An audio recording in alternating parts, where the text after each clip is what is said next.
Magandang araw sa inyo mga buddy, welcome back sa isa na namang vlog. Ang ating tatalakayin sa araw na ito ay tungkol sa volcano eruption preparedness. May nakita kasi ako na isang website na kung saan ay kumpleto talaga yung nilalaman nito. Kung anong mga dapat mong gawin before the eruption, during the eruption, and after the eruption. Although dito sa website ng Feebox, meron din ako nakita na tungkol nga dito sa volcano eruption preparedness. So silipin natin yan mga buddy bago tayo dumako dun sa sinasabi ko na website. Nandito na tayo ngayon sa website ng Feebox. Under the volcano, punta tayo dito sa My Volcano Preparedness. Silipin natin kung ano bang meron dito. So nandito lahat ang mga senyales kung maglupok ang Bulkan Kanlaon. Ashfall Preparedness Guide. Ashfall What to Do. Yan. Mayon Volcano, plano sa paghahanda kung may ashfall. Silipin natin itong kay TAAL Volcano Precursory Signs. So yung mga nandito pala sa Feebox ay mga ganito, mga poster. Pero hindi talaga tumatalakay doon sa kompletong detalye. Kaya yun ang ating puntahan dito sa aking nakita na website. Bago tayo pumunta sa sinasabi ko na volcano preparedness, gusto ko lang i-shout out itong ating mga kababayan na meron ding mga YouTube channel. Kagaya ni Atya JT. Ayan. So ito ay isang geologist mga buddy. At may mga post na rin siya sa TAAL Volcano News Update na kung saan ay talagang hinihimay niya na ipaliwanag yung mga tungkol sa volcanic tremor, volcanic earthquakes, dun sa mga background tremor. So napakaganda nung kanyang presentation. I-subscribe nyo to mga buddy. Talagang marami kayong matututunan tungkol sa volcano, no? Then sunod natin ay si Pulan Moto. Ayan. So nag-update din ito sa TAAL Volcano. Ganon din itong si Marlon Abuyo na kung saan naman ay nagpapalipad ito ng drone. At syempre itong si Berinayan Channel na kung saan ay ganon din ang pag-update niya. So dito natin nakuha yung video na kung saan ay nagpunta siya sa binintiang malaki at nakakita siya ng mga steam doon, no? Then, ang last ay si RRJ TV. So nag-update din siya sa TAAL Volcano. Okay, dumako na tayo sa volcano preparedness mga buddy. Ito sinasabi ko ay mula sa American Red Cross. Napakaganda kasi nung pagkakagawa nito, kaya gusto ko rin na i-share sa inyo to. Okay, volcano preparedness. Learn about the hazards of an erupting volcano and how to keep your family safe. Okay, so meron siyang before, meron siyang during, at meron siyang after. Ayan. So dito muna tayo syempre sa before. Prepare in advance. Yan yung una niyang nakalagay dito. Be sure you're a Red Cross ready. That means, kung ikaw daw ay handa, dapat ikaw ay merong ganito. Assembling an emergency preparedness kit. Yan ang unang-una. Balikan natin yan mamaya. Creating a household evacuation plan that includes your pets. So kung gagawa ka ng evacuation plan sa pamilya mo, isama mo rin yung mga alaga nyong hayop, di ba? Then number 3, staying informed about your community's risk and response plans. Number 4, ensuring each family members knows how to get back in touch if you are separated during an emergency. So napakahalaga niyan mga buddy. So dito sa number 1, ang sinasabi niya na assembling an emergency preparedness kit. So ano ba itong meron dito? Silipin natin. Ito pala yung mga listahan, no, ng mga emergency preparedness kit nyo. Is your emergency preparedness kit ready? Ayan. So, tingnan natin itong quiz. So, how long should the food and water in your evacuation kit be able to sustain your family for? Kung kayo ay malaking pamilya at kayo lilikas, syempre, kailangan isalang-alang ninyo yung dami ng tubig na dadalhin ninyo. Ito ba ay pwede sa 1 day, 3 days, 1 week, or 2 weeks, no? What do you need in a survival kit? Ito naman yung mga listahan na pwede mong gamitin para meron kang idea kung ano ba yung mga ilalagay mo sa survival kit mo. So una, water. 1 gallon per person per day or 3 days supply for evacuation, 2 weeks supply for home. So kailangan yan planuhin nyo yan. Food. So sa food, yung mga dilata, yung mga hindi basta-basta nasisira. Flashlight, battery operated or hand crank radio. So ngayon, cellphone ang kailangan. Extra batteries, kailangan natin yan. First aid kit, medication, 7-day supply and medical items. So kung may kasama ka or meron kayong miyembro sa pamilya na may high blood, may diabetes or anuman, so kailangan meron siyang mga medication, no? Hindi natin pwede na kalimutan yan. Multi-purpose tool, sanitation and personal hygiene items. So importante ito. Copies of personal documents, medication list and pertinent medical information, proof of address, deed, list to home, passports, birth certificates, insurance policies. Lahat ng mga importanteng dokumento wag niyong kakalimutan. Cellphone with chargers, family and emergency contact information, extra cash, emergency blanket, at yung mapa ng area kung hindi mo kabisado pa yung inyong lugar. Ngayon, meron dito nakalagay, consider the needs of all family members and add supplies to your kit. Yun, medical supplies na. Baby supplies kung meron kayong baby. Games and activities for children, pet supplies kung meron kayong mga alagang hayop kagaya ng aso or ng pusa, two-way radios kung meron, extra set of car keys and house keys kung may kotse kayo, and manual can opener. So napakadami pong mga requirements dito, pero ito po yung kumpleto talaga.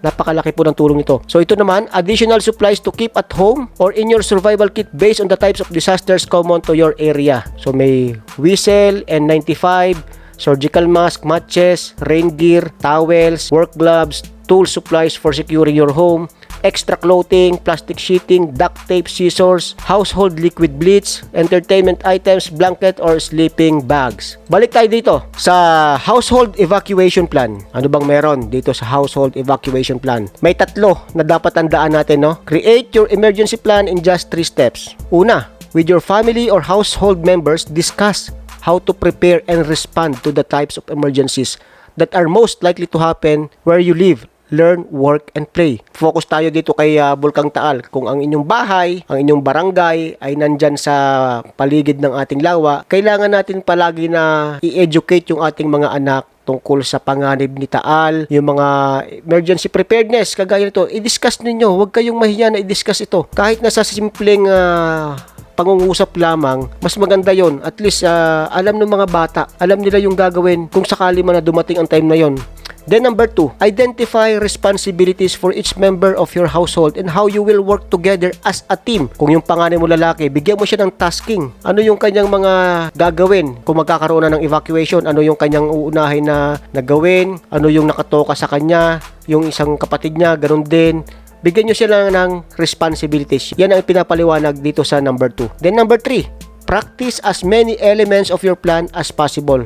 So magkaroon kayo ng dry run, tapos i-review nyo palagi ito para ma-perfect ninyo. So nandito tayo sa how to prepare for a volcano eruption. Yan. So ito, ano pa lang to ha, sa before pa lang to. Okay, protecting your family. Under this, talk about volcanoes with your family so that everyone knows what to do in case of a volcanic eruption. Ito yung sinasabi ko kanina. Discussing ahead of time helps reduce fear, particularly for younger children. Kailangang i-immune ninyo ang inyong sarili, kailangang busugin ninyo ang inyong sarili sa kaalaman tungkol sa bulkan. Ito, hindi lang kay TAAL ha, kahit saan bulkan, kahit saan ka man sa Pilipinas. Okay, number 2, make sure you have access to NOAA radio broadcast. Kailangan mo lang meron kang connection sa internet, kahit hindi dito sa NOAA radio broadcast na to, kahit sa VOX advisory, malalaman nyo na. Okay, yung number 3, keep a handy pair of goggles and a dust mask for each member of your household in case of ashfall. Number 1, na importante yan mga buddy, pinakamahalaga yan, at saka goggles. Kasi nakita ko noong nagkaroon ng eruption itong 2020 si TAAL, nakikita ko sa TV itong mga kababayan natin ay talagang nanlilimahid na sa abo, talagang hindi mo na mamukhaan sila, tapos yung kanilang mga mata ay napupuwing na rin.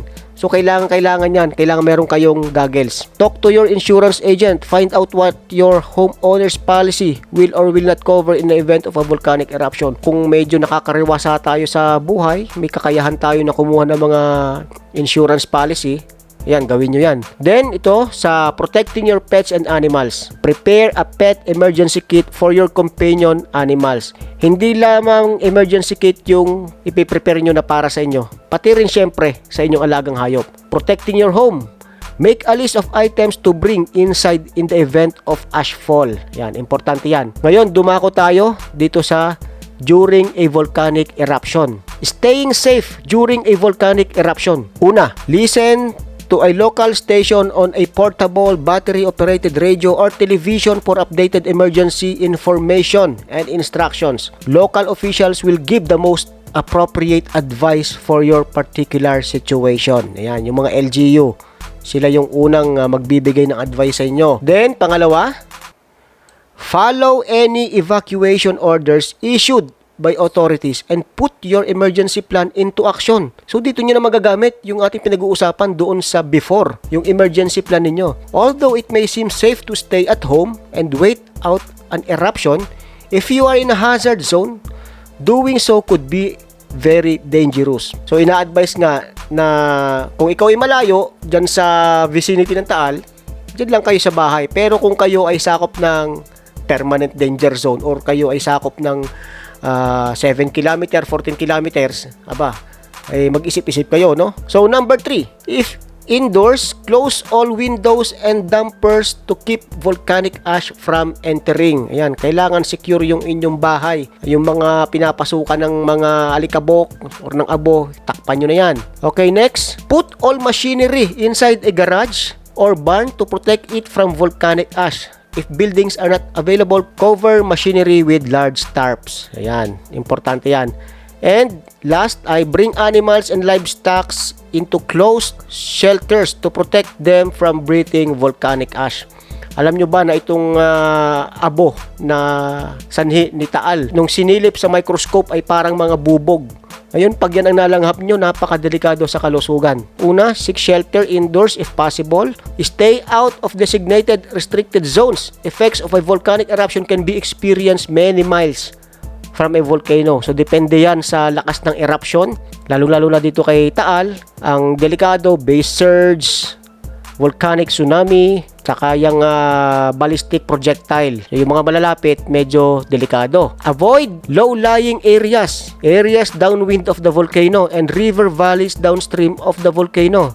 Debris and ash will be carried by wind and gravity. Stay in areas where you will not be further exposed to volcanic eruption hazards. Trying to watch an erupting volcano up close is a deadly idea. Wear a dust mask designed to protect against lung irritation from small particles. Advisable yung N95. Pangalawa, protect your eyes by wearing goggles. Wear eyeglasses, not contact lenses. Last, keep as much of your skin covered as possible. Alam nyo na. So, after the eruption, ito nang dapat gawin. If you do nothing else, okay, let friends and family know you're safe. Kung kayo ay napahiwalay, ipaalam mo sa mga kapamilya mo na ikaw ay safe. If evacuated, return only when authorities say it is safe to do so. Nako, maraming nagkakaproblema dito mga buddy. Maraming gustong bumalik agad sa kanila mga bahay-bahay. Alam nila na napakadelikado pa pero nagpupumilit sila. Ang dami naka-experience niyan sa ating mga law enforcement na kung saan ay nakikipagtalo sa mga tao na gusto nang bumalik. Ang mga Batanggenyo pa naman, yung iba napakaliligalig, talagang ipagpipilitan yung kanilang